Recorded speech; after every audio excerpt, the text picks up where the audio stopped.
안녕하세요. 캐피니스입니다. 여러분 혹시 그로스 해킹이라는 개념에 대해 알고 계신가요? 기존 상식을 넘어서 더 적은 비용과 인력으로 폭발적인 성장을 하게 하는 방식입니다. 성장에는 구독자 수, 수익, 유명세 등이 포함됩니다. 영리하게 돈을 벌기 위해서는 비용 절감을 동반한 폭발적 성장이 필요한데요. 기업의 마케터, 대표, 그리고 직장 다니시면서 창업을 준비하거나 부업하는 분들은 이 책을 주목해보세요. 지금부터 게으르지만 콘텐츠로 돈은 잘 법니다를 통해 그로스 해킹에 대해 알아가도록 하겠습니다. 이 책은 콘텐츠를 통해 무자본 창업을 하거나 기업에서 마케팅을 하는 방법 등을 다루고 있는데요. 저는 마케팅 분야에 근무하지 않기도 하고 책의 모든 내용을 소개하는 것은 이 책을 유튜브에 활용하도록 허락해 주신 저자에 대한 결례이기도 하기 때문에 저는 저의 관심사인 콘텐츠 제작에 관한 노하우 위주의 소개로 이번 콘텐츠를 진행해 볼까 합니다. 그럼 시작하겠습니다. 자전거 페달을 처음 밟을 때가 힘이 가장 많이 들어가고 그 다음에는 적게 힘을 줘도 속도가 유지되는 것처럼 포기하지 않고 계속 콘텐츠를 만들다 보면 페달 밟는 힘이 덜 들고 속도가 납니다. 많은 분들이 낯섦 때문에 새로 배우는 것을 경계합니다. 힘들어서 잠깐 거리두기를 할 수는 있지만 포기하지 말고 꼭 다시 시작하라고 말씀드립니다. 그렇지 않으면 1년 뒤, 5년 뒤 그때 악착같이 붙잡고 할 걸 이라며 후회하실 것 같아서입니다. 새로운 시작은 언제나 어렵고 여러 번 중단하는 건 자연스러운 일입니다. 포기했다가 또 도전하고 포기했다가 또 도전하는 사람은 더 쉽게 배울 기회와 환경을 남들보다 더 빠르게 찾게 됩니다. 시작하는 사람도 위대하지만 끝까지 하는 사람은 더 위대합니다. 콘텐츠를 제작하면서 이런 걱정을 하는 분들이 계세요. 제가 하고 싶은 주제로 누가 이미 유튜브를 시작했는데 어떡하죠? 누군가 시작하지 않은 주제의 콘텐츠는 이제 온라인에 거의 없다고 해도 과언이 아닙니다. 그런데도 같은 주제로 콘텐츠는 계속 발행되고 있습니다. 서점에 가보면 같은 주제의 책이 얼마나 많이 놓여 있는지 볼 수 있습니다. 다음 달에 가면 또 그 주제로 새로운 책이 나와 있습니다. 다루는 주제는 비슷하지만 그 안에 담기는 사례, 철학, 접근은 콘텐츠를 만드는 사람마다 다 다르고 독자의 입맛도 다릅니다. 그래서 계속해서 수요와 공급이 생깁니다. 유튜브 콘텐츠도 마찬가지고요. 시작한 콘텐츠보다 끝나지 않은 콘텐츠가 더 위대합니다. 시작하고 얼마 안 가서 중단하는 사람이 90% 이상입니다. 그래서 내가 하고 싶은 주제로 콘텐츠가 이미 많은 게 진입하지 말아야 할 이유가 되지 않습니다. 먼저 시작한 곳보다 더 오래 만들 자신감으로 진입하면 됩니다. 내가 하고 싶은 주제로 먼저 문을 열지 못했어도 문을 닫는 것은 내가 할 수 있다면 그게 더 위대한 일입니다. 제대로 발을 담그기 전까진 절대로 모릅니다. 발가락만 담그고 있을 때는 물 온도를 제대로 알기 어렵지만 몸까지 푹 담가보면 온도도 제대로 알고 잠깐 기다리면 온도에 금방 적응하게 됩니다. 아직 낯설고 어렵다면 아직 발을 제대로 담그지 않아서일 수도 있습니다. 정말 정복하고 싶은 게 있다면 그게 뭐든 제대로 발을 담가보세요. 소셜미디어에서 순전히 콘텐츠를 만드는 재능만으로 성공하는 사람은 약 1% 뿐이다. 나머지 사람들은 자신이 만드는 콘텐츠를 관심있게 봐줄 커뮤니티를 형성하기 위해 온갖 노력을 다해야 한다. 아마존 베스트셀러 작가, 사업가, 인플루언서 게리 바이너 척이 한 말입니다. 동네 와인 가게에 불과했던 아버지의 사업을 세계적인 와인 회사로 성장하게 한 사업가인데요. 자신이 가진 SNS 채널을 통해서 정기적인 콘텐츠를 발행을 하면서 팬과 소통하며 여러 사업을 성장하게 하고 있습니다. 저자는 이분을 통해 콘텐츠 마케팅을 배웠다면서 콘텐츠 마케팅으로 돈 버는데 필요한 3가지 메시지를 다음과 같이 이야기합니다. 먼저 압도적 콘텐츠가 필요합니다.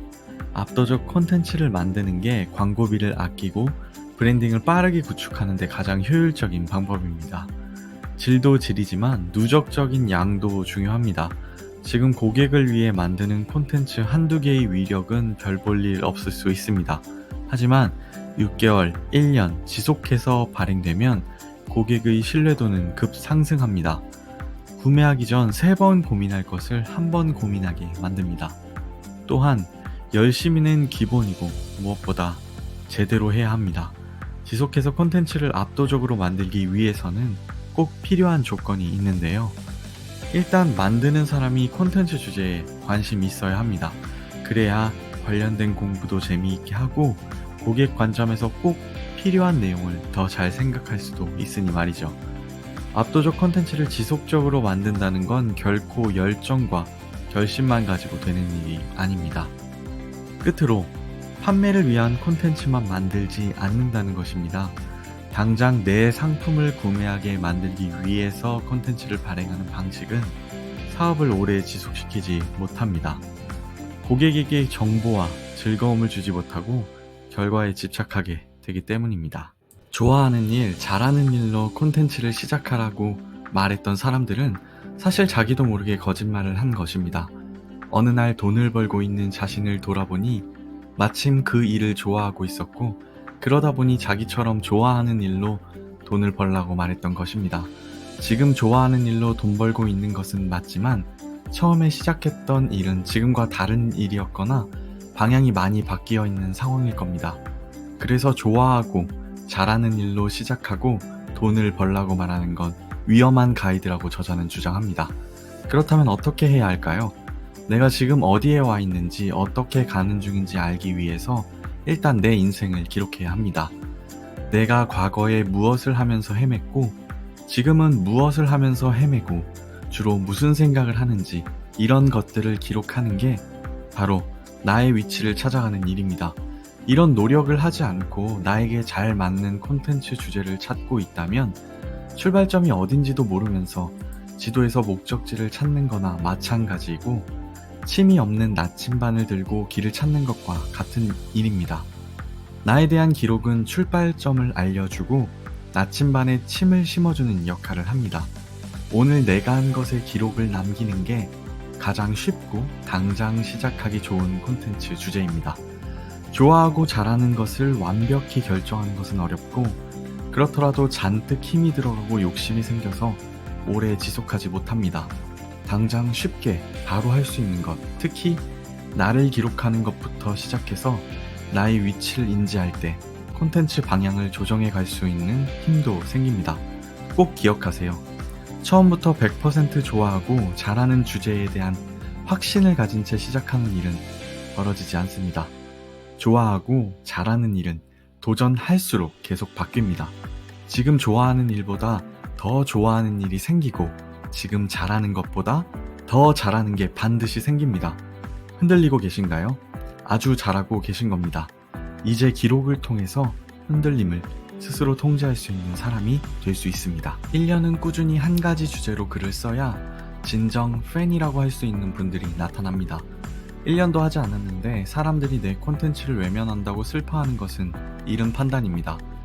처음에는 애써서라도 글을 계속 쓰면 어느새 힘이 빠지는 순간이 옵니다. 그때는 남을 의식하지 않고 내가 진짜로 쓰고 싶은 글이 나오고 사람들의 반응도 생깁니다. 결론에 해당하는 내용, 전체 내용을 짐작할 수 있는 글을 초반에 써야 글이 스캔이라도 당합니다. 블로그에 포스팅을 하신다면 첫 번째 2-3줄을 읽어보세요. 그리고 이런 질문을 스스로에게 던지는 겁니다. 내가 이 페이지에서 얻을 것이 있는가? 이 페이지는 내게 무엇을 주려고 하는가? 이 부분이 초반에 파악되면 잘 작성하신 것입니다. 그리고 무조건 쉽게 쓰세요. 소제목을 활용하는 것도 좋습니다. 소제목을 붙여 문단을 나누고 소제목들만 보고도 전체 내용을 파악할 수 있게 말이죠. 콘텐츠를 가급적 편안하게 잘 만들기 위해 우리는 어떻게 해야 할까요? 우리 뇌는 멀티태스킹을 잘 할 수 없도록 만들어졌다. 사람들이 멀티태스킹을 수행할 때 실제로는 단지 한 가지 일에서 다른 일로 매우 빨리 전환할 뿐이다. 그리고 그들이 매번 멀티태스킹을 할 때마다 인식의 비용이 든다 라고 MIT 뇌신경과학자인 얼 밀러는 말합니다. 과한 업무를 동시에 소화하거나 성격이 다른 업무를 연속해서 다루면 우리는 금방 에너지가 소진되고 맙니다. 최대한 에너지를 아끼기 위해 저자가 활용하는 방식을 소개하겠습니다. 우선 아주 잘게 업무를 쪼개서 처리하는 겁니다. 이렇게 하시면 업무 부담이 감소하겠죠?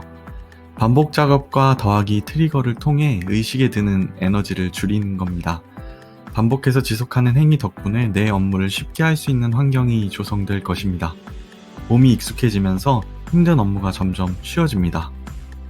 트리거를 만드는 것도 추천할 만한 방법입니다. 운동할 때만 듣는 음악, 글을 쓸 때만 듣는 음악, 명상할 때만 듣는 음악 등을 구성하는 것이죠. 그리고 성격이 다른 업무가 붙어 있는 시간 간격을 넓히는 것도 좋은 전략입니다. 예를 들면 성격이 다른 업무 사이에 잠을 자거나 요일을 바꾸는 방식이죠. 일상에서 느꼈던 생생한 경험 중에 발행하는 주제와 연결될 포인트를 녹여내면 팔로워들도 좀 더 친근함을 느끼고 팬이 될 확률이 높습니다. 제작자의 혼과 톤을 콘텐츠에 담기 위해서는 일상을 관찰하고 사색의 시간을 가진 뒤에 콘텐츠를 만드는 작업이 필요합니다. 만약 콘텐츠를 계속 생산해온 처지에 있다면 반드시 다른 콘텐츠를 적극적으로 소비하는 처지에 서서 균형을 맞춰볼 필요가 있습니다. 일명 덕후가 되어봐야 하는 것이죠. 그래야 콘텐츠 소비자들의 마음을 이해할 수 있고 그들의 관점에서 만족스러운 콘텐츠를 기획할 수 있습니다. 만약 콘텐츠 소비 위주로 해왔다면 생산하고 기획하는 과정에 좀 더 과감히 도전해볼 필요가 있습니다. 생산할 때만 느낄 수 있는 새로운 시야가 생기고 그때만 배울 수 있는 지혜가 있기 때문입니다. 이렇게 다양한 시각으로 균형을 맞추려는 사람의 콘텐츠는 제작자로서의 의도를 드러내면서도 소비자를 배려하는 느낌을 동시에 줄 수 있습니다. 그런 콘텐츠가 더 바이럴이 되고 더 오래 사랑받는 것은 당연한 이치겠지요. 자신감만 있는 콘텐츠, 겸손함만 있는 콘텐츠는 매력이 떨어집니다. 긴 시간은 우리에게 자신감만 주지도 않고 겸손함만 주지도 않습니다. 흔들리면서도 포기하지 않고 나만의 콘텐츠를 꾸준히 만든 사람은 어느 순간 열정과 냉정을 모두 콘텐츠에 담게 됩니다. 구독자 수에 상관없이 유튜브에 영상을 올리고 영상과 보조로 판매할 수 있는 교재를 PDF로 팔고 온라인상으로 하는 코칭, 멤버십, 유료 영상을 팔아서 직장 다닐 때보다 더 많은 수익을 내는 분들이 계속 나타나고 있습니다. 유튜브를 시작하는 초반에는 어떻게 하면 더 쉽게, 더 편하게, 더 오래 영상을 만들어내고 업로드할 수 있는지 찾아가는 게 중요합니다. 영상들이 틀이 갖춰져야 시리즈물로 여겨지고 가치가 생깁니다. 그리고 거기에 맞춘 유료 상품 기획과 제작이 쉽습니다.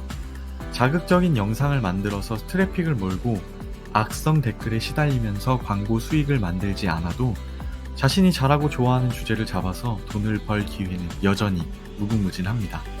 자신 있는 분야의 영상을 만들면서 수익도 만들고 내공을 쌓다 보면 자연스럽게 구독자가 폭발하는 순간을 맞이합니다. 광고 수익도 생기겠죠. 그러나 초보 유튜버가 광고 수익에만 초점을 맞추면 무조건 금방 지칩니다. 담백하게 자신의 색을 찾아가는 유튜버에게 자신과 결이 맞는 기회가 생기고 그 기회를 통해서 광고 수익 이외의 수익이 창출됩니다. 유튜브를 시작하고 좋아하는 주제를 열심히 다루다 보니 출간 제의를 받았다는 분도 많습니다. 유튜브 주제 찾기가 고민이시라면 이렇게 한번 해보세요. 내 유튜브 주제와 관련된 커뮤니티에서 실제로 활동하면서 질문하고 촬영할 주제를 쉽게 발견해 보는 겁니다. 책을 활용하셔도 좋습니다. 촬영하고자 하는 주제에 관한 책의 목차를 훑어보면서 유튜브 아이디어를 떠올리실 수 있을 겁니다. 이렇게 책에서 발견한 아이디어를 메모하고 기획과 검증을 거쳐 영상을 촬영하면 됩니다. 관련 영상을 참고해 수월하게 영상 주제를 잡을 수도 있죠. 팟캐스트 같은 음성 콘텐츠를 통해 힌트를 얻을 수도 있습니다. 주제에 대한 힌트를 얻고 거기에 나만의 사례와 주장을 담아 영상을 만드는 연습을 해야 개성이 생기고 팬이 생깁니다.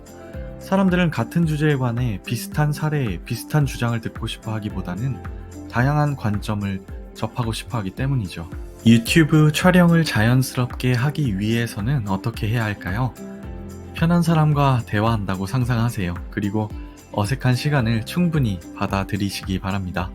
점점 나아질 자신의 모습을 믿고 자주 영상을 찍는 수밖에 없습니다.